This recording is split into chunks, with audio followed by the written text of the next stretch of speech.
Duncan Cartledge Online, Insights for Construction Professionals. Welcome to this latest episode of the Duncan Cartledge Online podcast, the online resource for construction professionals. Duncan Cartledge Online offers more than 9 hours of video presentations that are available 24/7 for just £7 a month. Please remember to subscribe through your usual podcast provider so you don't miss out on any updates. And be sure to visit our YouTube channel for additional content. It's great to have you with us again for another episode. And as always, I'm joined by Barney, my red Labrador, who helps keep an eye on things and occasionally offers some invaluable advice. Both Barney and I would be delighted if you could take a moment to write a review. Your feedback does mean a lot to us. If this is your first time listening to Duncan Cartledge Online podcast, welcome. Please remember to subscribe and catch up with our previous episodes. To our existing subscribers, thank you very much for your continued support. Please help us by spreading the word about the podcasts. In this jam-packed episode, Barney and I will be looking at new appointments, Dayworks and valuing variations, and the PFI endgame.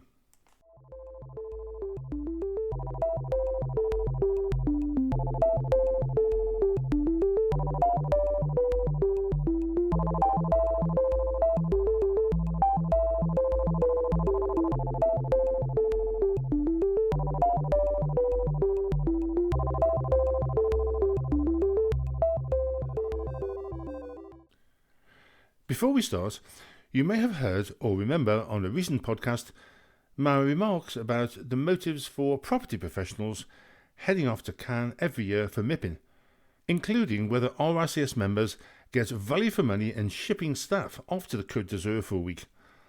Well, the RICS's new double act, McLean and Young, were photographed at Property Week's MIPIM's Real Estate Leaders Dinner, where such diverse topics as the Glass Cliff, yes, you heard it right, and intergalactic data centers were discussed. And while on the subject of new appointments, the deadline has now passed for candidates to apply for the Chief Construction and Scientific Advisor post following the Grenfell Tower inquiry. Make no mistake, this is a big job, but to be honest, the post doesn't look that appealing. The job description states that the successful candidate will be positioned at the heart of government's efforts to improve the built environment sector. The role is said to offer the potential for significant impact on national policy and community well-being. The essential criteria for the candidate include senior level experience across whole of the life cycle of the project, from design through to in-occupation management, an authoritative technical knowledge of building safety, construction engineering, material science, risk management and regulatory frameworks, together with the proven ability in building working relationships and leading change, and finally, communication skills. Quite how extensive hands-on industry experience and construction engineering fit together, it's a bit difficult to fathom. Looking at the government's advert for the role, it is one as acting as a bridge between government, industry and academia, suggesting a highly complex position requiring the balancing of numerous priorities and managing diverse stakeholders' expectations. So you would assume that an attractive package was on offer to attract the top candidates. Well, think again. The offer is £129,000 a year. Yes, 129,000, not 130. A 3-year fixed-term contract. Writing and building, Paul Morell, a former advisor to the government on construction, wonders if such a person actually exists and accuses government of trying to get 2 for the price of 1 on the cheap. You know, I think he might have a point. Watch this space. And now moving on to Dayworks and their place in valuing variations or change orders. Valuing changes in quantity or quality of work rarely causes problems, whereas disputes can occur over the disruptive effects caused by variations, which may require comparing timings in the programme. Many contracts provide for the value of the varied work to be agreed before the issue of the instruction. Section 5 of JCT 24 deals with the definition and measurement of variations, including the use of Dayworks. As far as the evaluation of variations is concerned, JCT 24 contains a number of options, which is the widely accepted view for traditionally procured contracts. First, if the work is the same as the original scheme, then bill or schedule rates should be used, and clearly this can be used also for omissions. Next, if the work is similar to the original, then rates based on the original rates can be calculated. This is pro rata pricing and involves disassembling a bill rate and then substituting new items to arrive at a proportionate rate. If there is no compatible work in the original, then an agreed or reasonable rate can be used by building up rates from first principles, sometimes referred to as a star rate. Star rate should be highlighted in some way in the final account. And finally, as a last resort, if the work cannot be measured and valued, then daywork rates may be used. The widely accepted definition of what is included in dayworks is the RICS Definition of Prime Cost of Dayworks Carried Out Under a Building Contract, 3rd edition, 2007.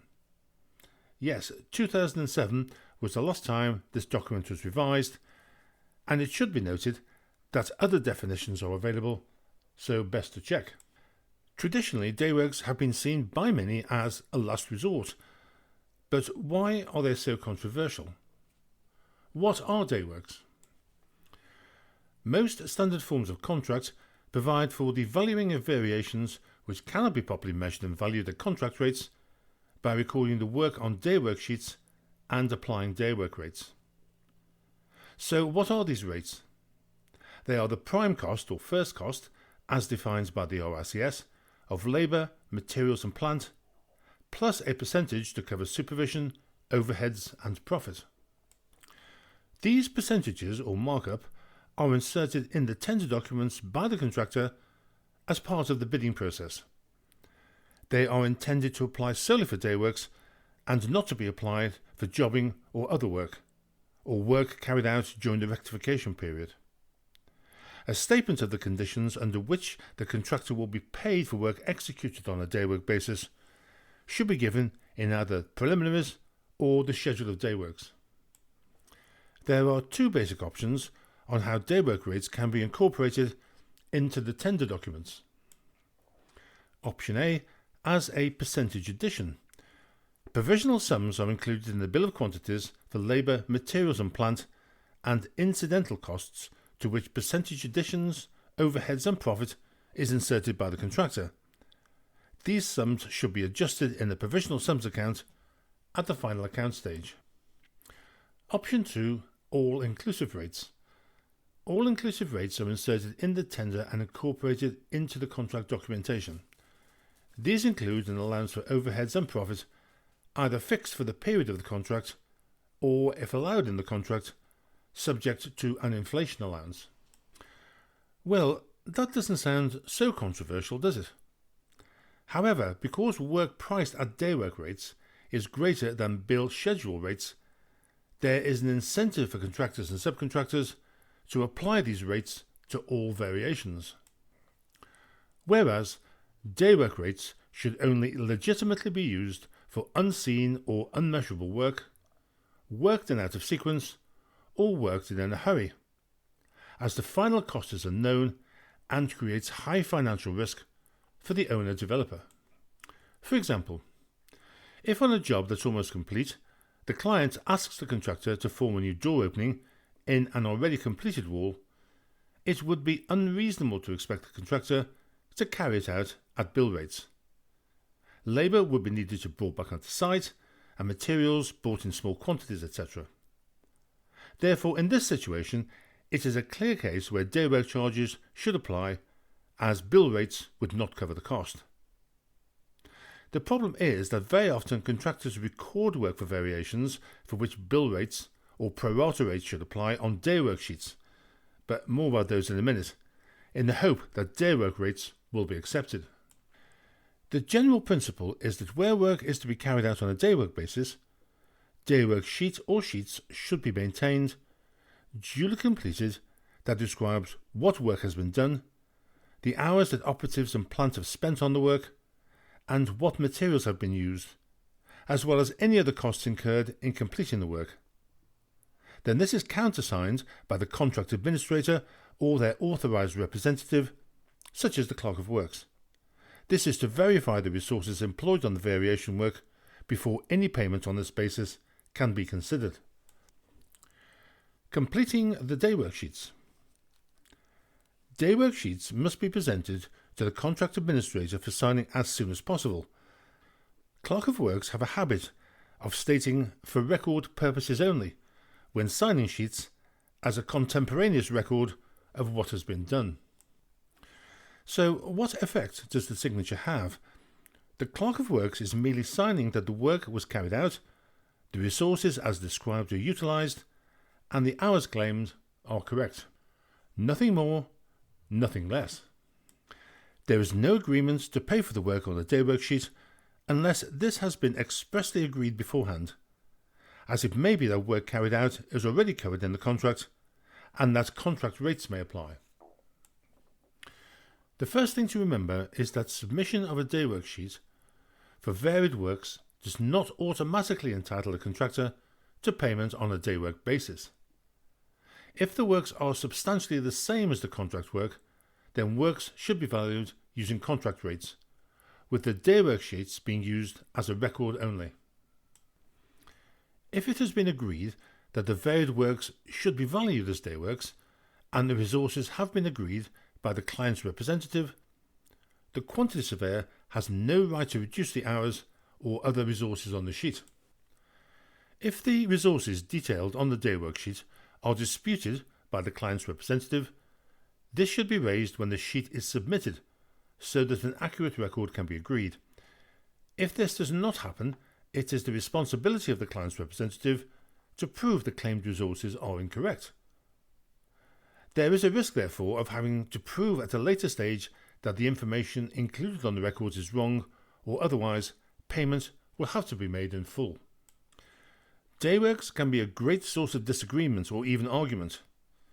Quantity surveyors generally dislike dayworks, and even some contractors are not keen. But dealt with correctly, they should form a very important part of a strategy for getting paid when changes occur.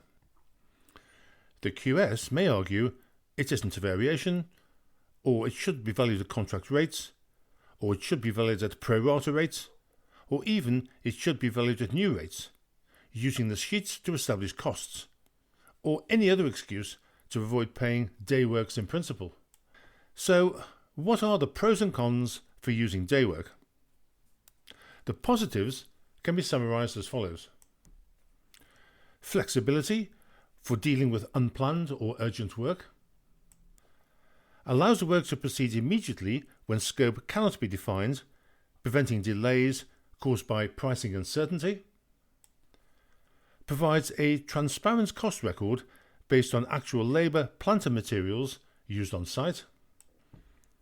Creates an audit trail for valuations, variations and final account negotiations, and reduces speculative pricing by valuing work from verified records rather than assumptions. Now, turning to the cons. Dayworks create an extra layer of administration for the contractor, a heavy reliance on accurate site records, and an increased administrative workload. Costs can escalate quickly if dayworks are overused or poorly controlled. There can be a lack of financial control for the client. Since contractors are paid for the hours worked, they may have less incentive to work quickly, causing clients to worry the projects are being intentionally drawn out. Inadequate supervision may lead to inflated hours or inefficient working practices, and disputes can arise when records are incomplete, unsigned, or retrospectively prepared. Dayworks introduce commercial exposure.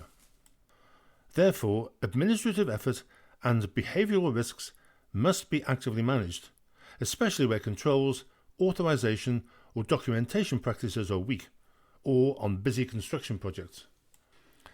And finally, a cautionary tale about the PFI. It appears that the words PFI and controversial are inextricably linked. I've nailed my colours to the PFI mast previously.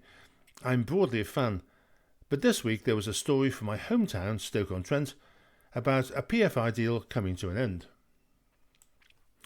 After the rush to PFI in the early 2000s, when it was the only game in town, mini deals will soon be running out. In October 225, after 25 years, a PFI deal to maintain 88 schools in Stoke-on-Trent came to an end. The problem is that £5 million of work still needed to be done, and the company responsible for maintenance entered into voluntary liquidation in December 2025. I wouldn't be surprised if during the coming years there are many more cases of ill preparedness, with public sector providers asking, what next? Well, that's all for this episode. I hope you found it interesting. Thank you for listening right through to the end.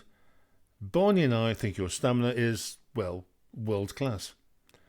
This has been another episode from Duncan Cartledge Online. We'd really appreciate it if you'd help us by spreading the word, subscribing, and if you've got a few minutes, write a review. Until next time, thank you for your continued support and take care.